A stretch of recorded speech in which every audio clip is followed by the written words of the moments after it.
Hi, my name is Treisha Peterson, and I am the graduate assistant for the Spend Well theme with the Health and Wellbeing Initiative. And we are so excited to present this three-part series of Feminist Finance to our students.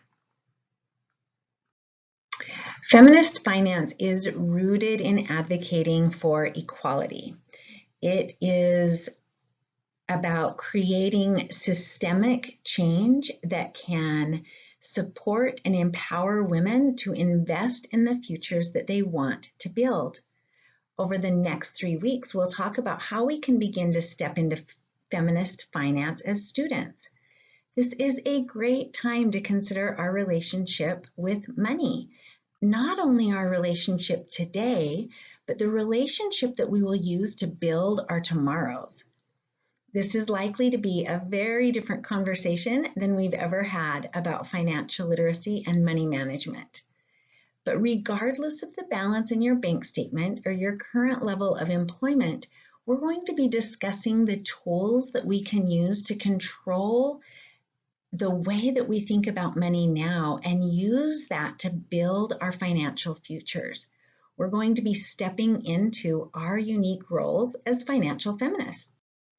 Although a feminist lens for financial literacy and social economics is not a new concept, it was introduced over 50 years ago, it really has only recently become a part of the way that we consider conversations around financial education. A financial feminist approach to financial literacy is gender aware and inclusive, where traditional education systems might focus more on the IQ of money, the things that we do or how we earn money. Financial feminism suggests that access to financial equality and freedom is limited if we do not consider more gender-aware policies and practices. Adding the EQ, or the emotional quotient, aspects of financial literacy is critical in truly bridging the gaps in access to pay, employment, and opportunities.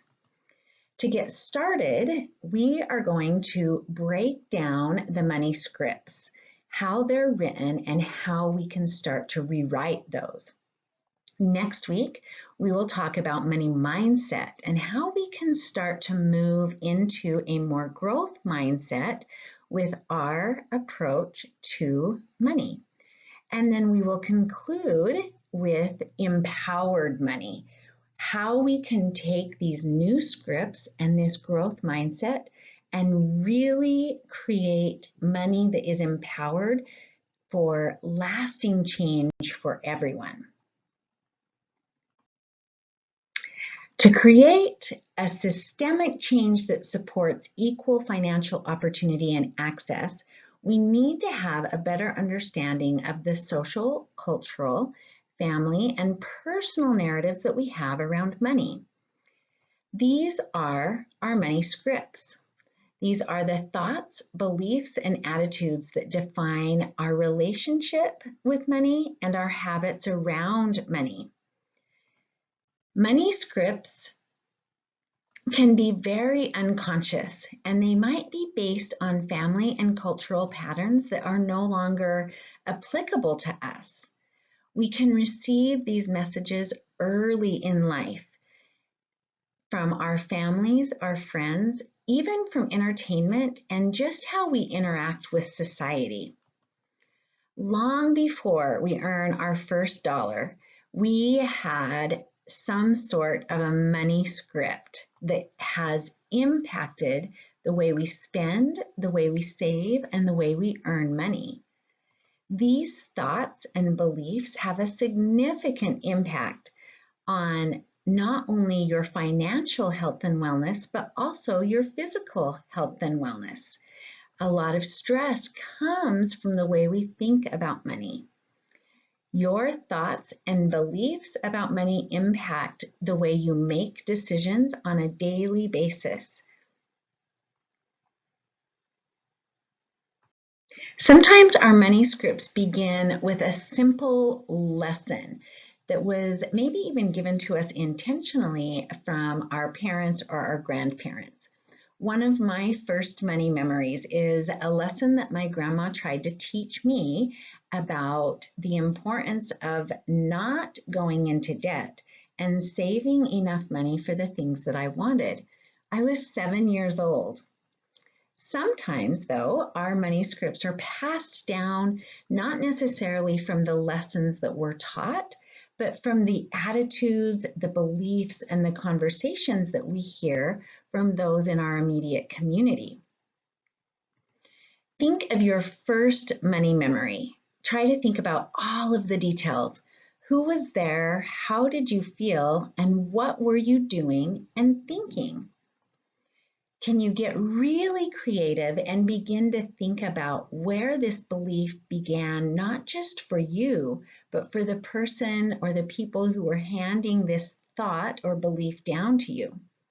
I love this family map. It's a great way to get kind of creative about where that money belief came from, and can it be reframed? Does that belief even apply to the way that we're living our lives today? So take a few moments and draw this out and see if you can locate maybe a couple of the most impactful memories that you have about money. And can you figure out where did they come from? Who gave it to you? And how does it still work or not work in your life? Now that you've taken an opportunity to maybe think about some of your most impactful money memories and the money scripts that might have come along with those, we're ready to look at the 4 core money belief systems as they relate to the narratives that we hear. As we review these, just think of some of the most common money scripts that you might have heard related to each one of these. The first category is money avoidance, and this group tends to be highly educated with higher than average salaries. This group, however, has an underlying belief that money is bad. They often say that they don't deserve money, or they feel guilty for the money that they have been earning. They believe that there is virtue to giving money away. These people might have a narrative that says money is the root of all evil. They tend to self-sabotage and they spend more money than they make because they are simply uncomfortable with having money. The second category is money status. And this is a tendency to believe that self-worth is dependent on net worth. This group may be prone to spending more than they have. They also tend to hide money from their partners. Money worship is the third category, and these people tend to believe that money solves problems and that happiness can easily be bought.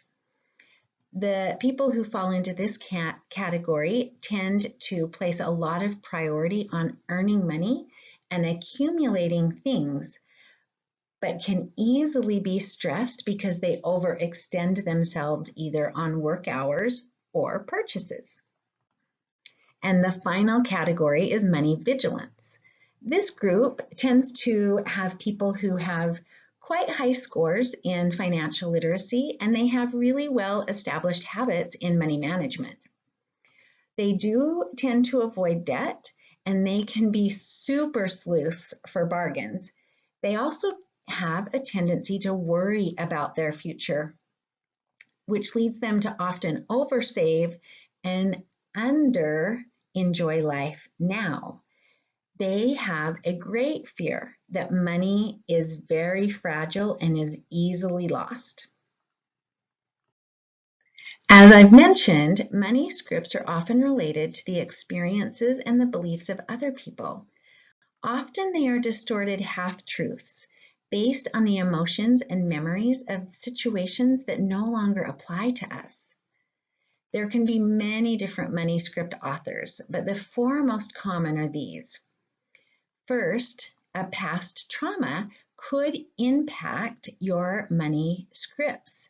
Perhaps you were denied something that you really wanted when you were younger and created an idea or a belief about the way money is not available to you. You may have had a personal experience.